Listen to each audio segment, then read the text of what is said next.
Hello friends, welcome back to our channel. അപ്പോൾ ഇന്ന് റിവ്യൂവിനായിട്ട് കൊണ്ടുവന്നിരിക്കുന്ന ഇറ്റിയോസിലെ GD ഉണ്ടോ, അതും ഹൈ ക്വാളിറ്റി വണ്ടി.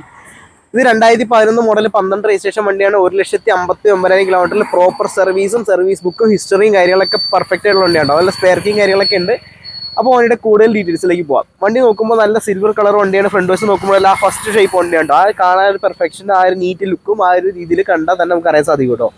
ഇവിടേക്ക് ഒരു സിൽവർ ഇൻസെർട്ടും കാര്യങ്ങളും വന്നിട്ടുണ്ട്. ടൊയോട്ടയുടെ വലിയ ബാഡ്ജിയും കാണാം. അതുപോലെ പ്രോഗ്രാമും കാര്യങ്ങളൊക്കെ ഓൾറെഡി ഉണ്ട് കേട്ടോ. GD ആയതുകൊണ്ട് ആ കാര്യങ്ങളൊക്കെ പെർഫെക്റ്റ് ആണ്. സൈഡിലേക്ക് പോകാം. സൈഡ് വ്യൂ നോക്കുമ്പോഴേ അത്യാവശ്യം വൈഡ് ആയിട്ടുള്ള രീതിയിലാണ് ഡിസയർ വെച്ച് കമ്പയർ ചെയ്യുമ്പോൾ അതിലും പ്രീമിയം ലുക്കാണ് വണ്ടിക്ക് വരുന്നത്. അതുപോലെ ടയറൊക്കെ നോക്കുമ്പോഴേ ഫ്രണ്ട് 2 പുത്തൻ ടയറാണ് വരുന്നത്. ബാക്ക് നോക്കുമ്പോഴേ ഓവറോൾ 70-80% ടയറും കാര്യങ്ങളൊക്കെ ഉണ്ട്. ഒറിജിനൽ ടൊയോട്ടയുടെ വീൽ കപ്പും കാര്യങ്ങളൊക്കെയാണ് കൊടുത്തിട്ടുള്ളത്. അപ്പോൾ വണ്ടിയുടെ ഇന്റീരിയറിലേക്ക് പോവാം. ഇതാണ് വണ്ടിയുടെ ഇന്റീരിയർ വരുന്നത്. നല്ല നീറ്റായിട്ട് തന്നെ മെയിൻറ്റെയിൻ ചെയ്തിട്ടുണ്ട്. അതുപോലെ തന്നെ സ്റ്റോക്ക് സീറ്റ് കവറും കാര്യങ്ങളൊക്കെയാണ്. വേറെ മുഷിച്ചലോ കാര്യങ്ങളോ ഒന്നും തന്നെ സംഭവിക്കാത്ത വണ്ടിയാണോ.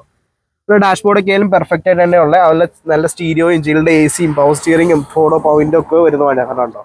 ഇതാണ് വണ്ടിയുടെ ഇന്റീരിയർ വരുന്നത് കേട്ടോ. നല്ല നീറ്റ് ഡാഷ്ബോർഡും കാര്യങ്ങളൊക്കെയാണ്. സെൻട്രലിലാണ് ആ മീറ്ററിന്റെ ഇതൊക്കെ വന്നിട്ടുള്ളത്.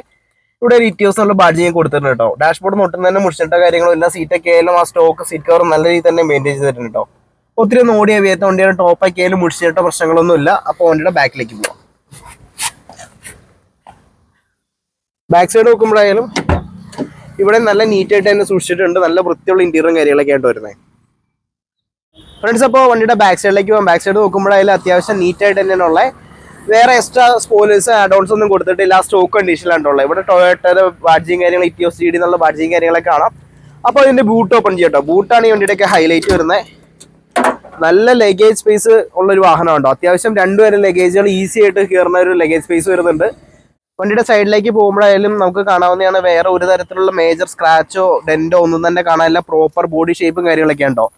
ഇവിടെയെല്ലാം ഡീസലിനുള്ള ബാഡ്ജിങ് കാര്യങ്ങളും കൊടുത്തിട്ടുണ്ട്. വണ്ടിക്ക് ഓവറോൾ നോക്കുമ്പോഴല്ലേ ഫ്രഷ്നെസ് ഉണ്ട് കേട്ടോ. ആ ഒരു സ്റ്റോക്ക് കണ്ടീഷനിൽ കൊണ്ടുവരുന്നതിന്റെ എല്ലാ ക്വാളിറ്റിയും വണ്ടിയിൽ കാണാനുണ്ട്. അപ്പോൾ വണ്ടിയുടെ എഞ്ചിൻ റൂം ഓപ്പൺ ചെയ്ത് കാണിച്ചു തരാം കേട്ടോ. അപ്പോൾ അതേ എഞ്ചിൻ റൂമിൽ കാണുന്നുണ്ടോ. അത്യാവശ്യം നീറ്റായിട്ടുള്ള എഞ്ചിൻ റൂം കാര്യങ്ങളാണ് വരുന്നത്. വേറെ ഓയിൽ ലീക്കോ പ്രശ്നങ്ങളൊന്നും തന്നെ വരുന്നിട്ടില്ല. പെർഫെക്റ്റ് ആയിട്ട് മെയിൻറ്റെയിൻ ചെയ്തൊരു എഞ്ചിൻ റൂമാണ് വരുന്നത്.